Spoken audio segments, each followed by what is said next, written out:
Mesdames, Messieurs, bonjour. Ici Michel Lacroix qui vous souhaite la bienvenue à l'émission au 19e. Jean-Sébastien, cette semaine, on parle souvent de la préparation des joueurs, mais il y a également la préparation des coachs, à ne pas oublier. Oui, j'ai rencontré Claude Harmon III, un excellent coach, et je lui ai posé la question comment il doit s'adapter face à un joueur plutôt qu'à un autre. On doit s'ajuster selon la personnalité de chacun. Et à la leçon, Éric Laporte nous donne une séance d'exercice, mais sans bâton et sans balle. À tout à l'heure, à l'émission au 19e. Au 19e, une présentation de RBC au service de votre réussite. En collaboration avec Mulligan Centre du Golf. Pour un nouvel élan. Et au 19e.ca, la référence web du golf au Québec.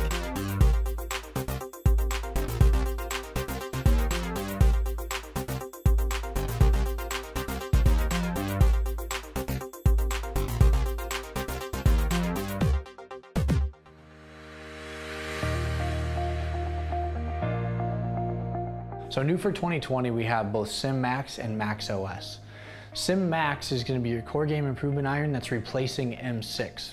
Sim Max OS is a super game improvement iron that's new to our family. So we don't have an M5 iron anymore. If you want a smaller iron that's got a clean look at a dress and clean look in your bag, 790 is the direction to go, right? And if you're looking for that game improvement performance or super game improvement performance, that's what Max and Max OS are about.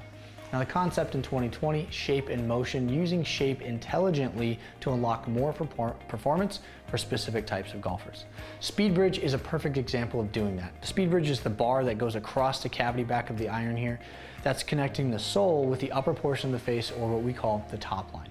Right? By doing this, we're giving golfers more distance with better feel at the same time, thanks to one unconventional shape, or technology in this case. Also new in 2020 is a brand new technology called the Echo Damping System, and that's going to be in both Sim Max and Max OS.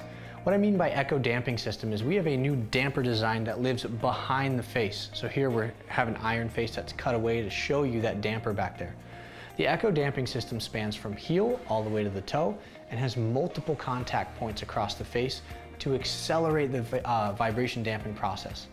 Now what this ultimately means for golfers is you're going to get forged iron-like feel without sacrificing performance in the game improvement iron design. A good way to think about it is if somebody was to ring a bell. Are you going to silence that bell by using one finger, or are you going to touch the bell with your entire hand? Obviously you're going to use your whole hand because multiple contact points are better, and that's exactly what the Echo Damping System is doing. But we've used a radical shape design allowing us to get more performance without slowing down the face. So you really don't have any compromises you're making here.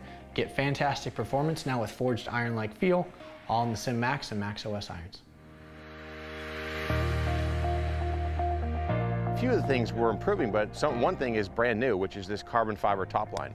And that's really designed to save weight. You know, when we're looking at these irons, you're trying to build a pretty strong frame. You know, think of a tennis racket. You have a strong frame and then you have a flexible center section. So an iron design is no different. We're trying to build a strong frame and then a face that can flex. We know that in the physics now of golf is a little bit of flex is going to help the shot. It's going to help more speed, higher launch, a little bit less spin, more distance. So what we try and do is actually take some weight out of here, but not make it flexible. If it's too flexible, eventually it will break or cave in or do things like that. So carbon fiber is very stiff but very light, so it's a great piece to help us. So that's a new technology. What we kept from the past was our speedback shaping from the King F9. So that's something that gives us the low, wide CG, high inertia benefits that all players are looking for.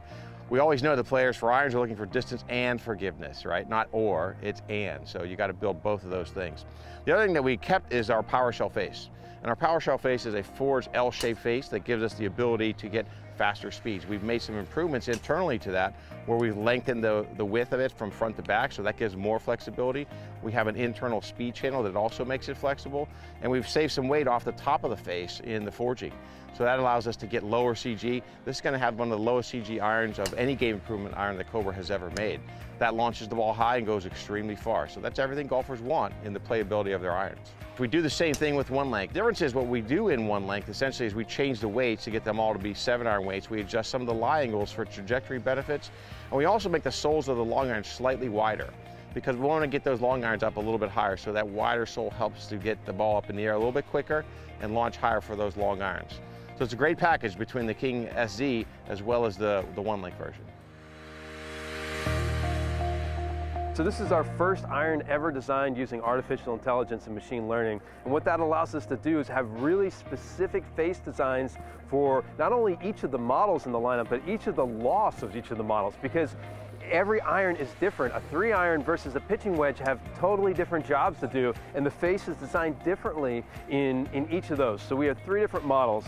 We have the standard model and the Maverick. This is going to be our longest iron. It has the stronger loss, it has easy launch, all the technology in it. Then we have a Pro model as well. That's typically for the better player, a little bit tighter leading edge, you know, easier to get through the turf, but still all the technology. So it still has the flash face cup, still has the tungsten energy core, and then we have the Max. This is going to be our easiest to launch iron. So we made the lofts a little bit weaker to launch up in the air, wider sole. So we literally have an iron for everybody. So we're launching the G710 iron, and this is really much our distance-inspired design.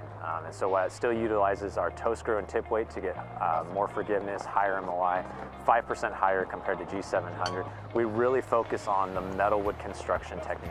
So it's a welded-in miraging steel face, high face deflection.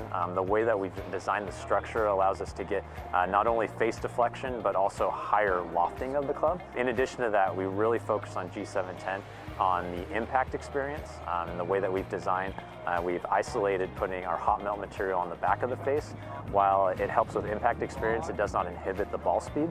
And then in addition to that, we have a brand new finish, the HydroPearl Stealth finish, which is a premium look, premium overall in terms of making the club look slimmer, but it does have a performance story in that it helps with consistency on shots in different conditions.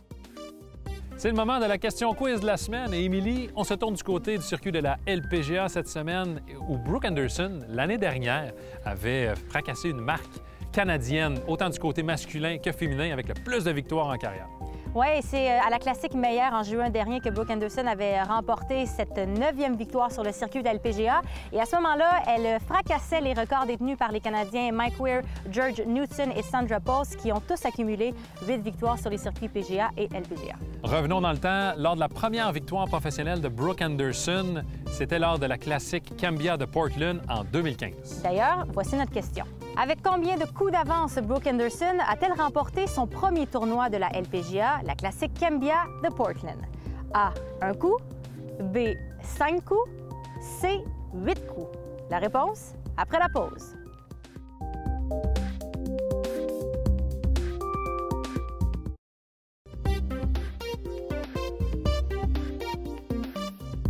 Avant la pause, on vous a demandé avec combien de coups d'avance Brooke Anderson a-t-elle remporté son premier tournoi à la Classique Cambia de Portland?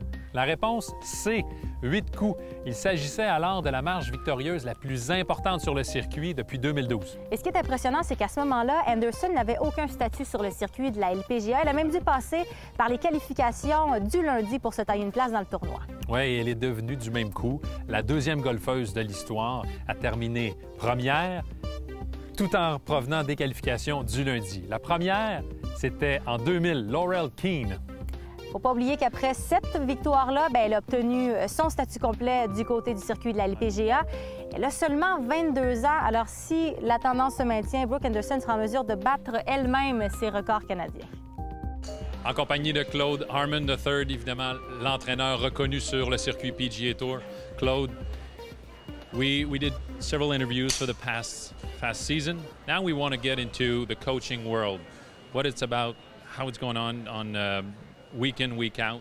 When you start on a Monday, what's a coach job for a week, for a tournament? I think, you know, for tour events, most of the guys either get there Monday or Tuesday. If it's a major, they're probably getting in there Sunday night, maybe even a little bit earlier. And a lot of what we're doing early in the week is just trying to figure out what's going on with the golf course. If it's a major championship, a lot of strategy, kind of looking at where the players are trying to miss the golf ball, looking at kind of what they're trying to choose off the tee. If it's a regular tour event, I think a lot of the guys on tour have played a lot of the tournaments. You're looking at kind of what they're doing on the golf course and looking at what they're doing on the driving range. To be honest, once they get to tournaments, it's hard to make a lot of changes. So a lot of the technical work we like to do and tend to do when they're home. So if the players are going to take 2-3 weeks off. But once they're on the road, you know, it's not as technical as you would think, because the guys have to be in play mode.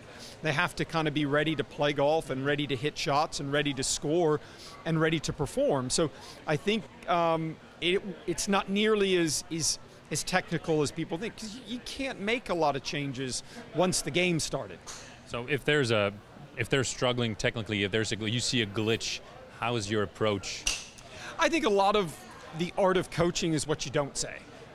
It's easy to always pick out and find something wrong with players, but the last thing you want to do with a player is, if he's not hitting it good, to kind of get in there and kind of dent his confidence and say, hey, listen, we got to make a lot of changes. So what I've learned over the 15, 20 years that I've been coaching players on tour is, there's a way to go about getting your point across, and I think it forces you to be a good instructor. I think the biggest, most important attribute to be a great instructor and a great coach is communication. And so I think a lot of what I'm trying to do is I'm always trying to find ways to say things, and if I need to say something that's important and is going to be a little bit kind of controversial and say, listen, you're not really hitting that good, I think it's a lot like a doctor. A little bit of a bedside manner on how you deliver information is far more important. I try to be unbelievably positive and upbeat and say to the guys, listen, hey, maybe we should try a little bit of this. I think it can improve stuff. So I think a lot of the choice of words that you use with tour players is really important, because if you say, hey, we need to change this, there's a big difference between saying, hey, we need to change this, or hey, I think we could improve this by doing this. So I think a lot of what we're doing with players is trying to kind of play that psychological game on, not denting their confidence, because the last thing you want the player to do who's going out to try and win a golf tournament is to think he's not swinging it good. The way that I talk to Dustin Johnson is going to be different than the way I talk to Brooks Koepka, because they're different people and the approach is different. So I think the art of coaching and the art of getting good at working with players is understanding that everybody's different, and you have to always be trying to figure out, okay, how can I make all these pieces of the puzzle fit for this player, and how many ways can I say this to help the player figure it out? You're talking about communication skills. You're learning on the golf course, when you're doing errors or self-thought, or what's the key? I spend a lot of time looking and trying to spend as much time as I can with coaches from other sports and trying to look at how they do things. I think from a golf standpoint, I think most golfers struggle because they get focused on the outcome. And I think if you can stick with the process of what you're doing, if you talk to anybody that's played any sort of elite team sports, that's what they're preaching. They're preaching the process. This is what we do. These are the plays we run. This is the game plan. Let's not get ahead of ourselves. We can't fix what happened in the past, and we can't fix what happened in the future. So all of the stuff that you hear that are cliches, trying to stay in the present, I think that's really what you're trying to do. I talk to a lot of the junior golfers I play, or I work with when they're playing, and say, listen, the only shot that you can control is the one you're playing. You can't control and change the double bogey you just made on the last hole. You've got a par 5 coming up in 2 holes. You can't be thinking about it. You have to play each shot as it comes. And I think most golfers get a little bit ahead of themselves at times, or let what's happened to them in the past. And I think the best golfers in the world, I think the best example of that right now over the last 3 or 4 years is Brooks Koepka. I mean, one of the things I think is most impressive about Brooks is, you look at on tour, if he makes a bogey or if he makes a double birdie, he's going to make a birdie coming back. At Augusta this year, where he had a chance to win, hits it in the water down at Amen quarter on 12, and then eagles 13 and puts himself right back in the golf tournament, ends up coming up short just on Tiger. So I think having kind of an awareness that the process of what you're trying to do is more important than what the outcome is. And I think if all golfers just kind of stuck to the game plan, I think most golfers go to the golf course with 4 or 5 different swing thoughts, and as soon as one doesn't work, they just throw it out and try something else. And what I always try to say to the players I work with, listen, let's go to the golf course today, and if you're going to work on something, just work on one thing. Let's have one thought, one thing that we're working on in the game, and not, if it doesn't work, you can't go, well, it didn't work, I'm going to try something else. So I think that's really important as well. Claude, it was really interesting. Thank you. Always good to talk to you.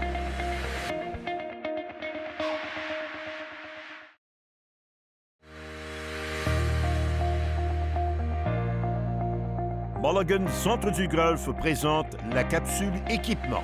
Mulligan Centre du Golf pour un nouvel élan. Salut tout le monde, c'est l'heure de la chronique équipement et on s'attaque au niveau des cocheurs cette semaine. Sylvain, je veux revenir sur les chroniques au niveau de l'ajustement qu'on a fait en début de saison. Oui. principalement pour ce qui est des cocheurs. Évidemment, tu as mentionné 50 des coups sont effectués à l'intérieur de 75-100 verges, donc c'est très important. Mais comment on procède pour l'achat? Comment on vérifie les paramètres d'un bon wedge? Mais normalement, pendant une séance d'ajustement de bâton, je vais regarder le bâton le plus court dans le sac en termes de degrés. Okay. Alors là, on va pouvoir faire un écart de 4 degrés entre chaque. Donc, c'est important d'avoir 4 degrés entre chaque bâton. Puis, il faut mentionner aussi que les ensembles n'ont pas tous 45 degrés pour un cocheur. Non, il y a maintenant les pitching wedge à 43 degrés et 41,5. Alors, c'est important. Souvent, ils viennent avec un A-wedge et un gap wedge. On va partir du gap pour continuer. On voit souvent les bons joueurs avec 3-4 wedges dans le sac. Il faut vérifier, il faut faire des vérifications du côté du golfeur et de la golfeuse. Très important. Pour ce qui est des tiges et de l'angle au repos, est-ce qu'on suit la même tendance? La même tendance que les fers en fitting. Parfait. Si le client a déjà sait faire, on va prendre un wedge flex normal. Parfait. Ouais. Et là, évidemment, la question critique, l'angle au repos, le fameux bounce. Qu'est-ce qui va dicter d'un bounce élevé ou d'un bounce faible pour toi? Le handicap du golfeur. La condition de terrain aussi. Si un terrain très, très mouillé, on va prendre un bounce plus haut. Ça va être plus facile pour glisser. Sinon, le bâton rebondit. Oui, il va rebondir. Tandis que la moyenne du monde devrait avoir des 12-14 de bounce. Les meilleurs joueurs vont prendre peut-être un peu plus bas. Un bounce qui est bas, tu dirais, c'est entre combien? 6-8. 6-8 de bounce. Ouais. J'espère que vous avez pris des notes. On va parler un peu de nouveautés maintenant du côté de TaylorMade. On a le nouveau Milled Grind 2. Oui, la nouvelle technologie Raw Face qui maximise le spin. Essentiellement, ce que ça veut dire, c'est que la surface rouille avec le temps. Donc, une surface rugueuse donne plus de mordant. On voit aussi avec les lignes que la semelle a été usinée de façon robotisée. Oui, c'est fait mécaniquement pour plus de précision au niveau de sa forme et du degré de rebondissement. Le bounce, comme on dit en anglais. Au total, il y a 11 combinaisons possibles d'angle, degré de rebondissement. Finalement, Sylvain, on propose 2 finis, chromé et noir mat. Maintenant, du côté de Callaway, on a la 5e génération de Mac Daddy avec des rainures bien définies. Oui, c'est la série ND5 Jaws qui est tout nouvelle cette année. Ils sont fabriqués à partir de 2 procédés d'usinage pour offrir un maximum d'effets rétro. La technologie Groove & Groove, c'est des mini-rainures entre chaque rainure principale pour augmenter la friction au contact avec la balle. Évidemment, ce n'est pas les options qui manquent. Non, Callaway offre 23 combinaisons différentes, dont 5 types de semelles pour répondre au plus grand nombre de golfeurs. Maintenant, Sylvain, une autre tête qui a été repensée du côté de Ping, on a le Glide 3.0. Écoute, chaque composante a été repensée pour que la tête soit plus légère et plus indulgente. Mais on veut garder l'effet rétro. On a un choix de 4 types de semelles, dont la version i2, un classique qui a fait la réputation de Ping il y a plus de 20 ans. Les cocheurs qui ont 54 degrés et plus possèdent une demi-rainure supplémentaire dans le bas de la face pour offrir un peu plus d'effet rétro autour des verres. On termine avec Cobra. Sylvain, les cocheurs MIM, ça a été introduit l'année dernière, mais on n'offre plus d'options cette année.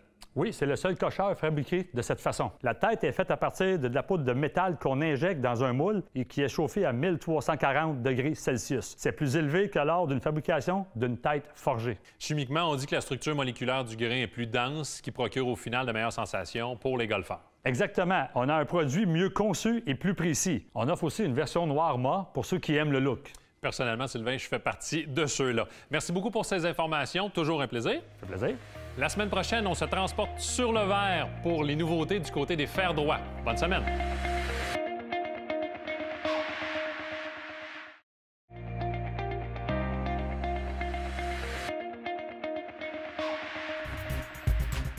Ce conseil de golf est une présentation de TaylorMade. Si vous voulez progresser au golf, que vous soyez un joueur débutant ou avancé, il est important d'apprendre et mémoriser les bonnes positions de notre corps si vous voulez réussir tous les coups de golf. Aujourd'hui, on va travailler sans balle. On pourrait travailler ici au terrain d'exercice ou même à la maison. L'idée, c'est d'apprendre, de mémoriser les bonnes positions et les bonnes sensations de notre corps avant de se retrouver avec une balle. Il y a 2 types d'erreurs que je vois souvent lors du démarrage de notre élan. La première, c'est lorsque je vois le golfeur qui va glisser ses hanches dans le même sens que ses bras. Un peu comme ceci au démarrage.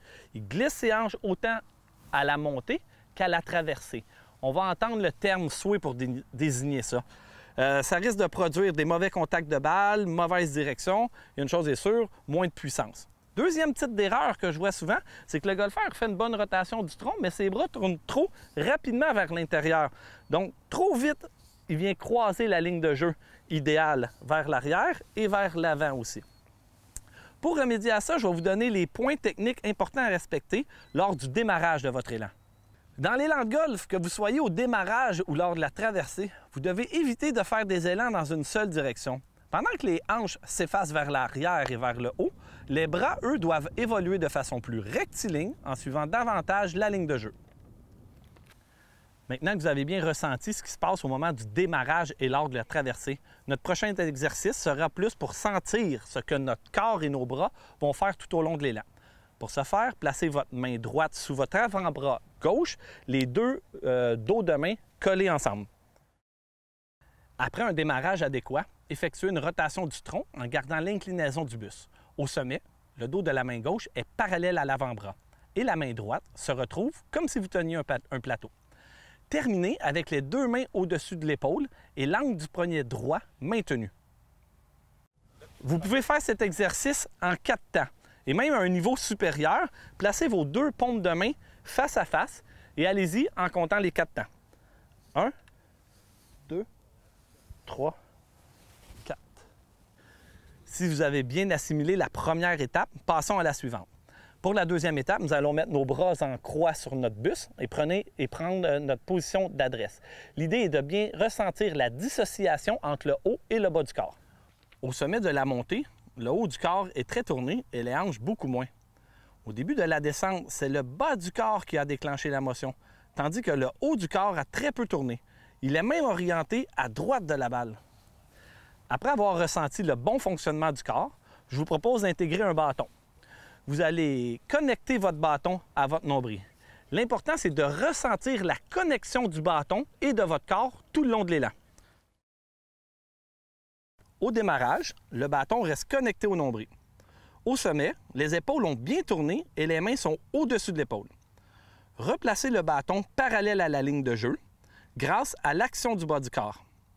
À l'impact, dégagez les hanches pour permettre au bout du bâton de retrouver le contact avec le nombril. À la fin de l'élan, le bâton termine au-dessus de l'épaule gauche et le poids du corps sur la jambe avant. Ce qu'on vient de faire durant ces éducatifs, c'est d'apprendre et mémoriser les bonnes positions et les bonnes sensations. C'est de cette manière que vous allez pouvoir analyser la rétroaction que votre corps va vous donner et que vous allez pouvoir progresser. Donc, que vous soyez un joueur débutant ou avancé, n'hésitez surtout pas à répéter souvent pour votre apprentissage. Sur ce, je vous souhaite une bonne saison de golf et amusez-vous bien. C'est déjà tout pour l'émission au 19e cette semaine. À ne pas manquer lors de notre prochain rendez-vous, vous savez que les manufacturiers ne reculent devant rien pour présenter une nouvelle gamme de produits. On est allé en coulisses lors d'une présentation chez les gens de Cobra Puma Golf. Attention, c'est du sérieux. Également un entretien avec le Dr Sylvain Guimond, spécialiste en psychologie du sport. Et à la leçon, Steve Foisy nous dit comment bien s'entraîner. Tout ça et plus encore la semaine prochaine à l'émission au 19e, là où on entend bien entendu les meilleures histoires de golf. Au 19e vous a été présenté par RBC, au service de votre réussite. En collaboration avec Mulligan Centre du Golf, pour un nouvel élan. Et au 19e.ca, la référence web du golf au Québec.